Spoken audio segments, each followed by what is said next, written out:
మానవుడు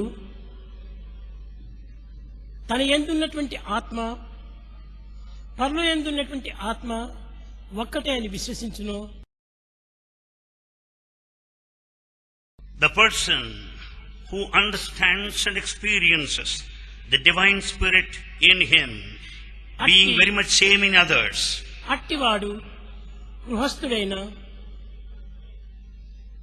such a person, be it a householder, విరక్తుడైన, రక్తుడైన, a renunciant or the one attached, అట్టి మనిషి యందు నిరంతరము భగవంతుడు నివాసుడై ఉంటాడు.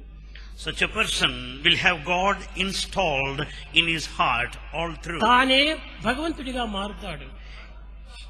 He himself gets transformed into the divine.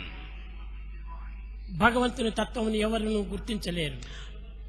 No one can comprehend the divinity in full.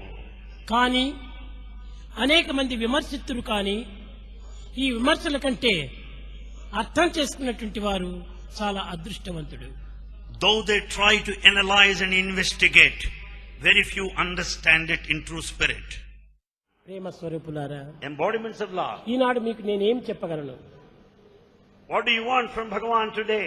మీ యొక్క దృశ్యమును నేను చూస్తుంటే ఎంతనో ఆనందంగా నా హృదయం నిండిపోతుండాది. Bhagavan is very, very happy. ఇందరి ప్రేమకు నేను పాత్రుడైనానంటే నా యొక్క ఆనందమునకు ఎంత మితిమిది ఉండదు. When all of us love Bhagavan, he will be extremely happy, mighty happy. మిమ్మల్ని ఎవరిని కూడా నేను ఆహ్వానించలేదు. Bhagavan has not invited anyone. కానీ నా యందున్నటువంటి ప్రేమనే మిమ్మల్ని అందరినీ కూడా ఇన్వైట్ చేసింది.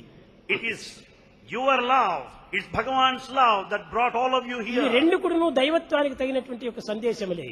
This is the message of God, your love and Bhagavan's love. Message అంటే ఏం చెప్పాలి? What message is to be said this morning? నేను ఇవ్వటము, మీరు పుచ్చుకోవటము. And Bhagavan gives and you మీరు receive. ఇవ్వటము, నేను పుచ్చుకోవటము. And you give, Bhagavan receives. ఇచ్చి పుచ్చుకునేటువంటి సంబంధ బాంధవ్యమే మన ఇరువురికి. This kind of giving and receiving is the relationship between you and God. సర్వభూత హితం ఏవాం, మీరందరూ క్షేమంగా ఉండాలి. Let everybody be happy, safe and secure. ఆనందంగా ఉంటుండాలి. Let everyone be happy. ఆధ్యాత్మిక తత్వాన్ని అభివృద్ధి పరచుకోవాలి. Understand spirituality జగత్తును and తిరిగి grow in మనం strength. పునరుద్ధరించాలి. కనుక ఇది ఈనాడు మీకు వచ్చేటువంటి గొప్ప gift. This is the biggest gift that Bhagavan is giving to you నా దగ్గర this ఉన్నటువంటి morning. ఇదొక్క ధనమే. This is the chief wealth. ఇవన్నీ కూడా నా ఒక్కటి కాదు. In fact, none belong to ఏదో him. భక్తులు కట్టించారు, భక్తులవే ఇవన్నీ కూడా. These are all built by devotees. నా దగ్గర ఉన్నటువంటి ఓన్ ప్రాపర్టీ ఒక్కటే. Bhagavan's whole property is one. ప్రేమనే, ప్రేమనే, ప్రేమనే. Love is his biggest, only కాబట్టి ఆ soul, ప్రేమను మీకు whole ఎంతైనా నేను property. ఇస్తాను. And is prepared to give you. కాబట్టి దేహమైనా మీకు ఇస్తాను. And is ready to give his body. మీరు ఆనందంగా జీవించండి. Oh, lead a blissful life. ఆదర్శవంతులుగా బ్రతకండి. Be ideal. నిజమైనటువంటి ఆనందం నాకు అప్పుడు కలుగుతుంది. And then Bhagavan will experience ఏది this ఇచ్చినా నాకు bliss. ఆనందం కాదు. This is not me happiness. ప్రేమనే నాకు ఆనందము. Your love makes him happy. నా ప్రేమనే మీకు ఆ సౌభాగ్యము. Bhagavan's love is your wealth. కనుక దానిని మీరు కాపాడుకోవాలని నేను ఆశిస్తూ, ఆశీర్వదిస్తూ నా ప్రసంగాన్ని విరమిస్తున్నాను. Bhagavan wants us to preserve, sustain, protect this divine love. అందరూ ఈనాడు Today, శాశ్వతమైనటువంటి యొక్క భక్తిని, you should have that permanent devotion. పవిత్రమైన జీవితాన్ని, You should have sacred life, దీర్ఘమైనటువంటి జీవితాన్ని, long life, సుఖమైన జీవితాన్ని a happy life. పొందుదురుగాక. Let all of you have all these. So saying, మీ కష్టములు అన్ని కూడా పరిహారం అవుగాక. all your difficulties will go, will leave you. కనుక మీ కష్టములకు యోచించకుండా Don't be bothered by your troubles. లభించినటువంటి సుఖాన్ని మీరు అనుభవిస్తూ పోండి. And experience this permanent happiness hereafter.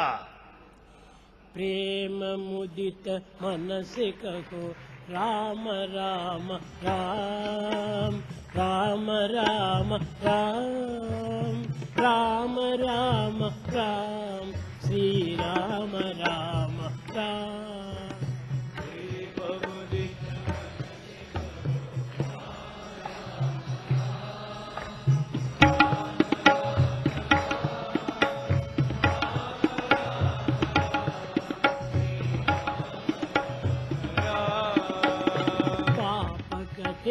दुख मिटे लेत राम नाम.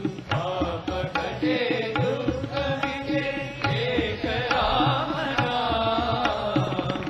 సముద్ర సుఖద నావ ఏక రామనా భవ సముద్ర సుఖద నావ ఏక రామనా పరమ శాంతి సుఖ నిదాన దివ్య రామనా పరమ శాంతి సుఖ నిదాన దివ్య రామనా నిరాధార కో ఆధార ఏక రామనా నిరాధార కో ఆధార ఏక రామనా మాత పిత బంధు సఖ సభ రామనా